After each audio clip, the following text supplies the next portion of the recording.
For more than 100 years, the doors to Bolton Hall have welcomed community members in the Sunland-Tujunga area. Back then, it was used as a clubhouse or meeting place. There were dances here and parties. There are sometimes church services. There are community meetings. All the business meetings were held here. In the 1950s, the city of Los Angeles bought Bolton Hall. For years, the building stood empty and unused.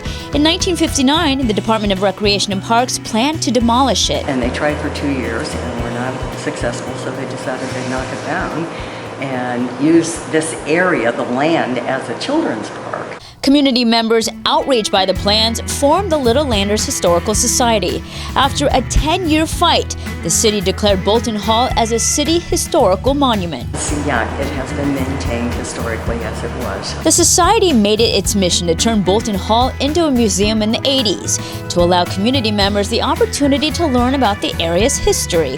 People in the community who were interested in the history of the area started collecting things, and they kept them in their garages and their shed. When this was opened as a museum, there was a repository for all of that had been collected, and we've been collecting ever since. This particular day, children from Time to Explore Child Development Center were visiting the museum, checking out artifacts from our past. I love Bolton Hall in part because it gives the kids an opportunity to see the history that a lot of them don't know about. It's really neat to have a place they can tie into their past. I think that it's a great place to discover where you are or where you live, and if you want to learn history.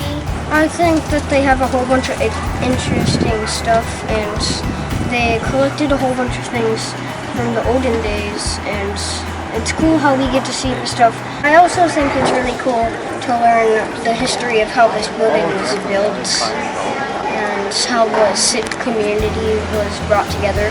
Bolton Hall Museum, a little gem in the Northeast San Fernando Valley. For Council District 7, I'm Cheryl Gatwiza.